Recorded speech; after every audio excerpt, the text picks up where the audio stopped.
Saludos a todos. Las imágenes muestran las distintas manifestaciones psicopatológicas como son depresión, ansiedad, fobia, actos compulsivos y delirio, que en conjunto con los signos son identificados en la práctica médica y representan el diagnóstico sindrómico de gran importancia para el médico integral comunitario, ya que le permite orientarse al diagnóstico nosológico y la terapéutica adecuada, así como, en dependencia de la severidad de las manifestaciones clínicas, facilitaría identificar el nivel de funcionamiento psicológico, tema que será objeto de estudio durante la semana.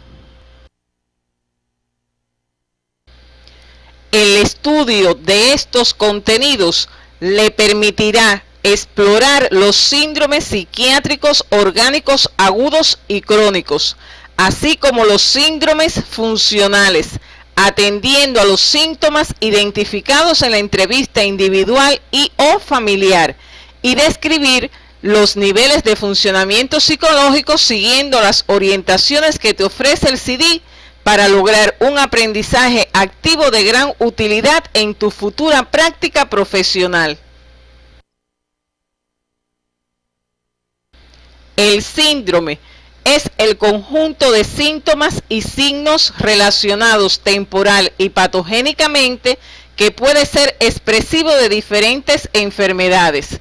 El diagnóstico sindrómico es en muchas entidades psiquiátricas importante para el médico integral comunitario, ya que le permite orientarse ante las polimorfas manifestaciones psicopatológicas que favorecen el diagnóstico inicial y la terapéutica correcta.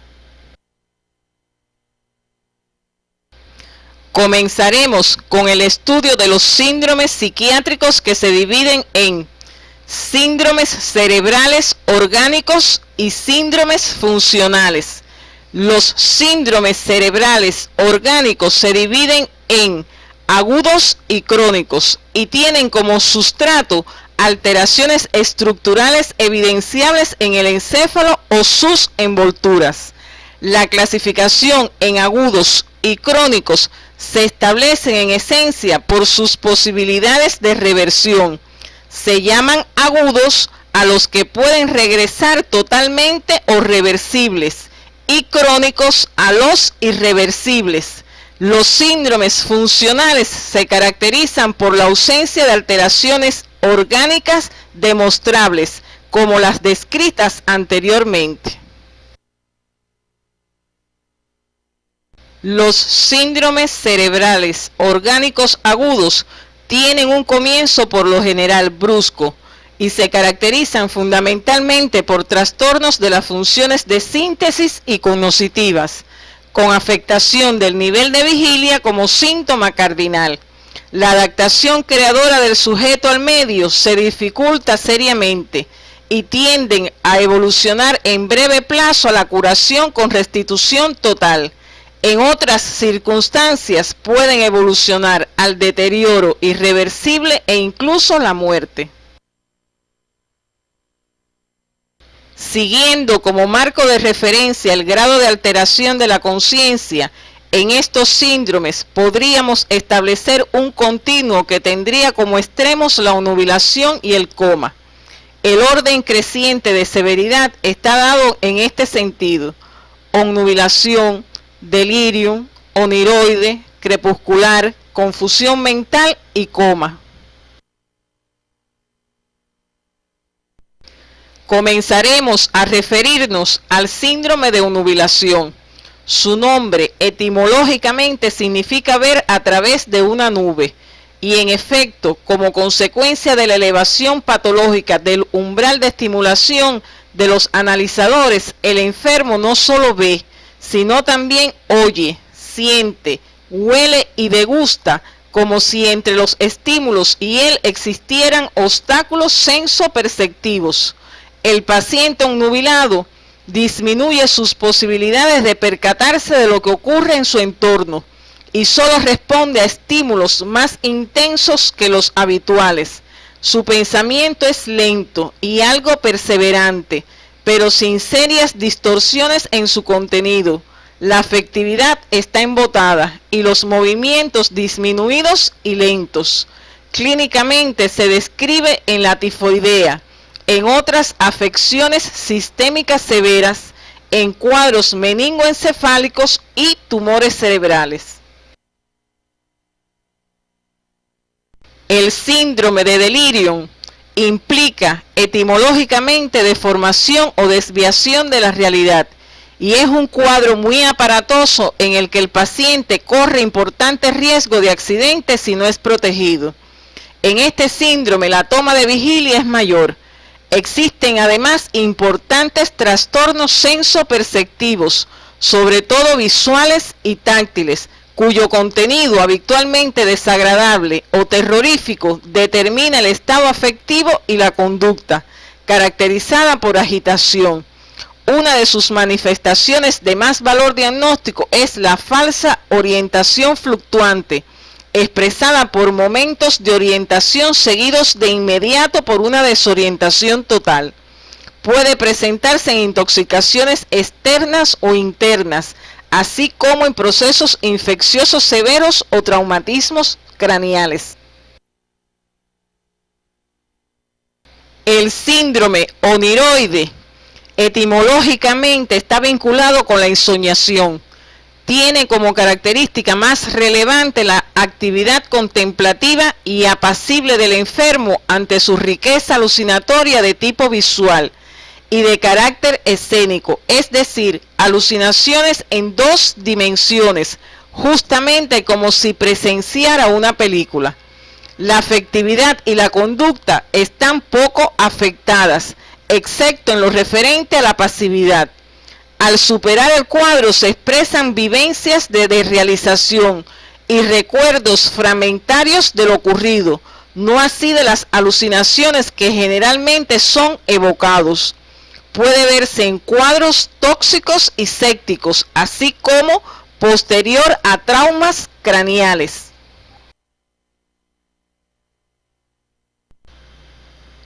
El síndrome de estado crepuscular se refiere en esencia a la afectación de la conciencia, expresada clínicamente por la desorientación mantenida y la amnesia total de las vivencias una vez superado el cuadro. Existen dos modalidades, la pasiva u ordenada y la desordenada o agitada. La forma pasiva es la que posibilita las fugas epilépticas, en la que el enfermo en forma automática es capaz de alejarse miles de kilómetros de su hogar en viajes sin propósito voluntario y despertar súbitamente sin recordar nada de lo ocurrido. La forma desordenada, que es precisamente la más frecuente, se describe fundamentalmente por su instalación y terminación súbita. Constituye una de las más importantes emergencias psiquiátricas por su frecuente carácter destructivo y agresivo. En ella el enfermo se enfrenta a unas alucinaciones de contenido amenazador. Este síndrome puede ser expresión de la epilepsia, intoxicaciones y traumas craneales, y en ocasiones consecuencia de la ingestión de alcohol en sujetos con terreno disrítmico.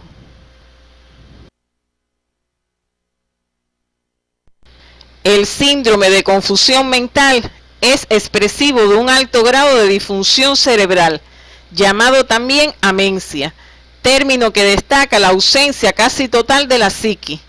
Es el de mayor grado de toma de conciencia, luego del síndrome de ataque convulsivo, en su etapa post-ictal, o del síndrome comatoso. Se describe la existencia de ilusiones visuales, pensamiento incoherente y la conducta se hace muy rudimentaria, aunque generalmente limitada al espacio de la cama. La perplejidad es un elemento de primer orden para el diagnóstico. Es frecuente en las intoxicaciones, infecciones y traumas severos, accidentes cerebrovasculares y desbalances metabólicos sistémicos. Se describen también otros otros síndromes cerebrales orgánicos agudos, como el síndrome de ataque convulsivo, que es el estado de coma transitorio que acompaña a los cuadros de disritmia cerebral paroxística en forma de gran mal, ya sea esta primaria o consecutiva a una epilepsia focal que se generaliza, y el síndrome comatoso, que es el extremo del continuo descrito. Los síndromes cerebrales orgánicos crónicos se caracterizan porque la afectación es a nivel de las capacidades intelectuales y del carácter. En esta categoría estudiaremos los síndromes oligofrénico, demencial, amnésico confabulatorio y apatoabúlico. Como vemos, la esencia de estos síndromes es la desorganización de la personalidad. El síndrome oligofrénico se caracteriza por un rendimiento general subnormal, acusado sobre todo en las capacidades intelectuales del sujeto. Las funciones psíquicas del paciente remedan la de un niño, cuya edad estaría en razón inversa al grado de severidad del síndrome. Este síndrome expresa las distintas formas de retraso mental de causas prenatales, perinatales y postnatales en las primeras etapas de la vida. El síndrome demencial se caracteriza en esencia por la pérdida de las capacidades intelectuales tardía, luego de que éstas hayan alcanzado un desarrollo normal, y el deterioro irreversible de la personalidad. Una característica importante del síndrome demencial es la relativa precocidad con que aparecen los trastornos de la memoria reciente. Otros elementos importantes del síndrome son los comportamientos eróticos y el incremento del apetito. Este síndrome, de gran significación para el médico comunitario integral, expresa afecciones como la demencia vascular, Alzheimer, postraumática, la sífilis cerebral, la epiléptica, la postinfecciosa y otras. Esquirol, psiquiatra francés, discípulo de Pinel, decía que el oligofrénico era un pobre que siempre había sido pobre, y el demente un pobre que antes fue rico. Esto nos explica que las alteraciones en el oligofrénico aparecen en edades tempranas y se mantienen para toda la vida, mientras que en el demencial fue la persona que conservó sus capacidades intelectuales desde edades tempranas y las perdió tardíamente. El síndrome amnésico confabulatorio se caracteriza por amnesia notable y por confabulaciones que llenan los vacíos de la memoria.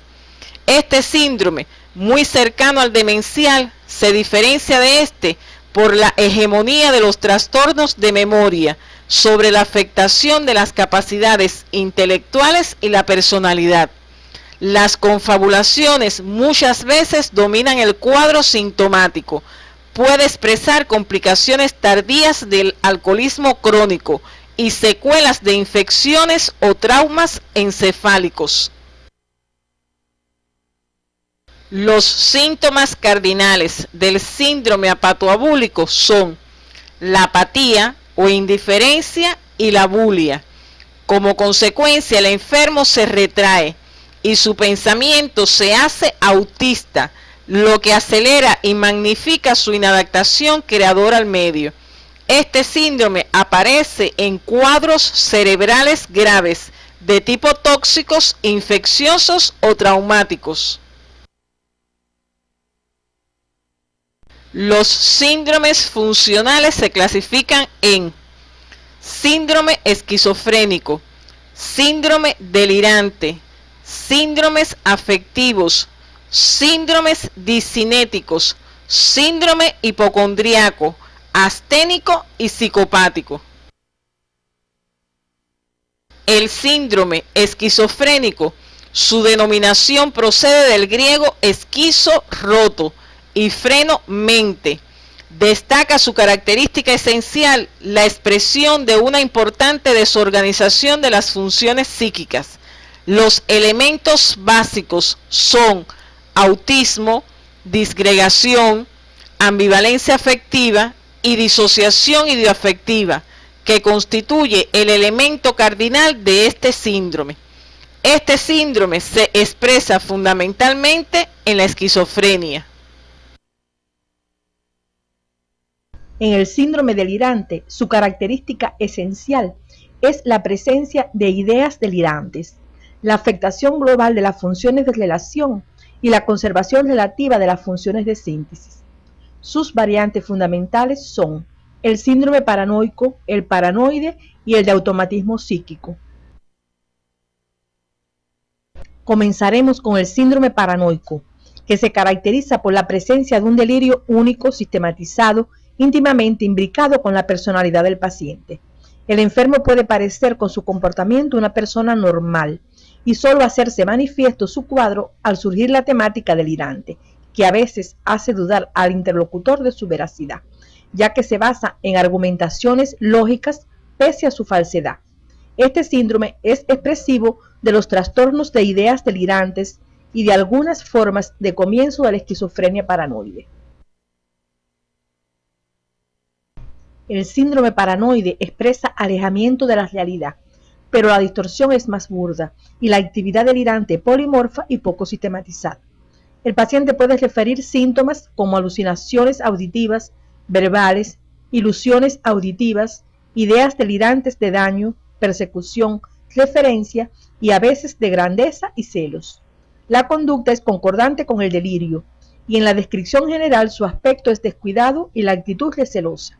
Es expresivo de los trastornos psicóticos agudos y transitorios, de los trastornos de ideas delirantes persistentes y de la esquizofrenia paranoide. El síndrome de automatismo psíquico es la más típica expresión clínica de enajenación mental. Los síntomas que lo caracterizan son pseudoalucinaciones auditivas, despersonalización y delirio de influencia.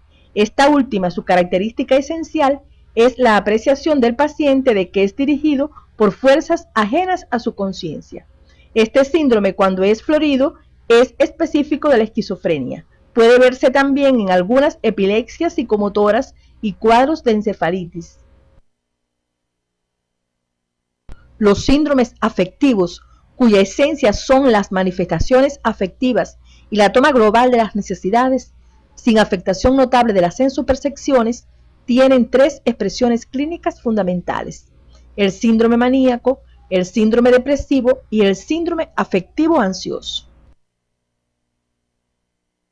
En el síndrome maníaco, sus síntomas esenciales son la alegría exagerada o hipertimia, la aceleración del curso del pensamiento, que puede llegar a la fuga de ideas, y la hiperactividad motora. El paciente puede mostrarse con aspecto llamativo en cuanto a vestuario y maquillaje exagerado, a veces disforia, así como aumento de las necesidades como bulimia, hipererotismo e hipersociabilidad. Este síndrome puede expresar los episodios maníacos o trastornos afectivos bipolar, a forma maníaca, y los trastornos esquizoafectivos. Las características esenciales del síndrome depresivo son la tristeza, la afectación de las necesidades y la disminución de la celeridad asociativa y de la actividad motora.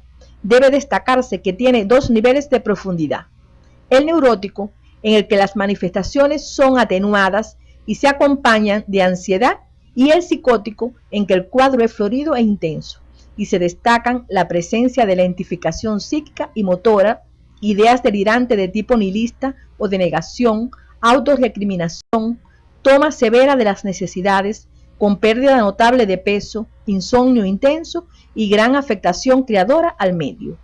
El síndrome depresivo, en sus niveles menos profundos, se ve en los trastornos de adaptación y en la distimia, y en los episodios depresivos leves y moderados. En el nivel profundo puede ser expresivo de las formas graves de los trastornos bipolares, de los episodios depresivos recurrentes y de los trastornos depresivos orgánicos. La manifestación cardinal del síndrome afectivo ansioso es su expresión subjetiva y objetiva. El desasosiego y la expectativa de desastres, así como la actividad motora aumentada, sobre todo en pequeños movimientos, son sus más relevantes expresiones. El paciente puede referir temor a enloquecer o morir, expectación de noticias desagradables, irritabilidad, hiperbulia en la conducta, sobre todo en los pequeños movimientos, e insomnio vespertino. Este cuadro se acompaña de manifestaciones vegetativas difusas, como taquicardia, palpitaciones, hiperhidrosis palmar, piloerección, crisis vasculares e hipermotilidad intestinal. Es expresivo de los trastornos de ansiedad generalizada, del estrés postraumático y de los trastornos de adaptación. La manifestación principal de los síndromes dicinéticos es la alteración de los movimientos, que pueden estar anormalmente aumentados, como en el síndrome hipercinético, o disminuidos, como ocurre en el estuporoso. El síndrome estuporoso se caracteriza fundamentalmente por inmovilidad y mutismo, pese a mantener un grado variable de claridad de conciencia. La mayor significación clínica de este síndrome es la necesidad de clarificar la causa, que puede ir desde una anoxia psicosocial hasta un tumor cerebral. El médico integral comunitario debe tener presente que ante un estupor es importante establecer una primera diferencia diagnóstica mediante la valoración de las funciones de síntesis, lo que junto a la anamnesis permite establecer una clasificación inicial del estupor con toma de conciencia y con dicha función indemne. El síndrome estuporoso se clasifica en estupor histérico, depresivo, catatónico y orgánico. Pasamos a describir brevemente cada uno de ellos. El estupor histérico se caracteriza por teatralidad, risa y llanto fluctuantes, noxia reciente y ganancia evidente. El estupor depresivo se caracteriza por facies depresiva, noxia depresiva y predisposición constitucional, tono muscular normal y llanto frecuente. El estupor catatónico se caracteriza por facie inexpresiva y seborreica, hipertonía muscular, negativismo, orina y salivación por rebosamiento, posiciones incómodas mantenidas y flexibilidad seria. La exploración de antecedentes familiares esquizofrénicos y rasgos de personalidad premórbida ayudan al diagnóstico. Por último, en el estupor orgánico no existen antecedentes psiquiátricos ni contingencias significativas, pero sí referencia de procesos sépticos, tóxicos o disrítmicos. Debe descartarse la importancia del diagnóstico adecuado de estos cuadros, pues su prolongación puede llevar a importantes complicaciones. El síndrome hipercinético se caracteriza por aumento de la actividad motora con predominio de los movimientos voluntarios, hiperactividad, o involuntarios, agitación, y la notable afectación de la adaptación creadora al medio. En el síndrome hipercinético existen 4 modalidades clínicas básicas, representadas por los cuadros maníacos, catatónicos, disociativos histriónicos y orgánicos. La anamnesis y la exploración semiológica aportan los mismos elementos descritos en el síndrome estuporoso. La forma maníaca brindará el cortejo sintomático dado por aceleración del pensamiento, la toma afectiva y la alteración de las necesidades. En los catatónicos, por la disociación idioafectiva, la exaltación afectiva, la destructividad y los actos impulsivos. En los histéricos apreciamos la teatralidad y la ganancia. Y en los orgánicos, también llamados de agitación crepuscular, encontraremos la instalación súbita, la destructividad y agresividad incomprensible, y la amnesia total al concluir el episodio. En el síndrome hipocondríaco, los elementos esenciales son la excesiva preocupación por la salud, el constante temor a la muerte y la autoobservación continua de las funciones corporales más significativas. Por lo general, en estos pacientes se destaca una comunicación desarrollada en terminología médica. La atención va dirigida hacia las funciones corporales con hiperconcentración. Puede acompañarse de síntomas de ansiedad e hipotimia y su conducta está dirigida a visitas reiteradas sin justificación objetiva al médico. Este síndrome puede expresar la neurosis hipocondríaca o trastorno hipocondríaco o integrar el cuadro clínico de las depresiones, tanto en el nivel neurótico como psicótico. Las características esenciales del síndrome asténico son la fácil fatigabilidad o cansancio y la irritabilidad, que lleva a frecuentes cuadros de disforia y explosividad. La intolerancia a los ruidos y las dificultades de atención y memoria son también relevantes. El paciente puede manifestarse además con aspecto expresivo de cansancio, hipognesia de fijación y evocación, atención distráctil y disfunción sexual. El síndrome psicopático se caracteriza por patrones inadaptativos en el comportamiento, que influyen en el control de los impulsos, seguridad personal, autovaloración, auto y heteroexigencia, intereses y modo de satisfacer las necesidades biológicas y sociales.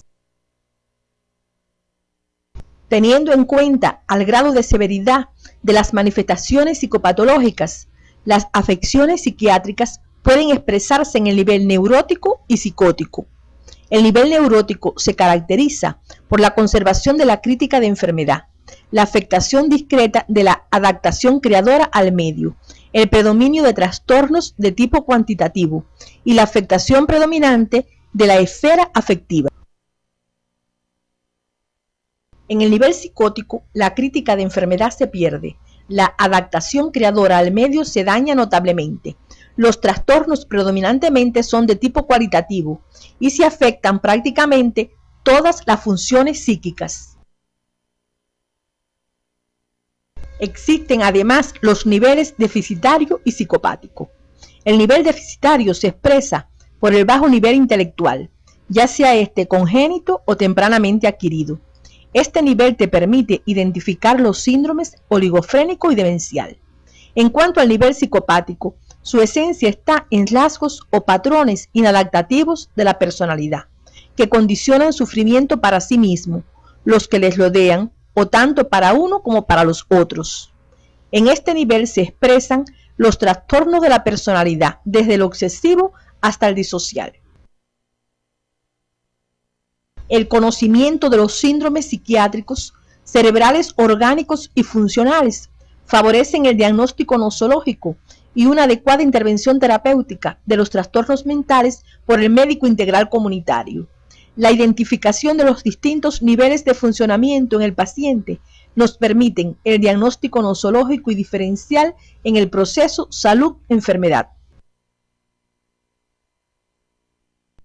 Existe un umbral de tolerancia a frustraciones y a situaciones de tensión en sujetos normales, que puede ser superado por condiciones ambientales catastróficas, como los desastres naturales, las guerras, los grandes accidentes, con pérdidas familiares valiosas, pero otros hechos de menor intensidad son capaces también de desencadenar trastornos psicopatológicos en algunas personas, por lo que en dependencia de la naturaleza del evento, las características de personalidad, la vulnerabilidad y la resiliencia, así como el entorno y las circunstancias, serán las manifestaciones clínicas de las mismas, y son estos los trastornos a estrés graves y trastornos de adaptación que serán objeto de estudio en la próxima semana.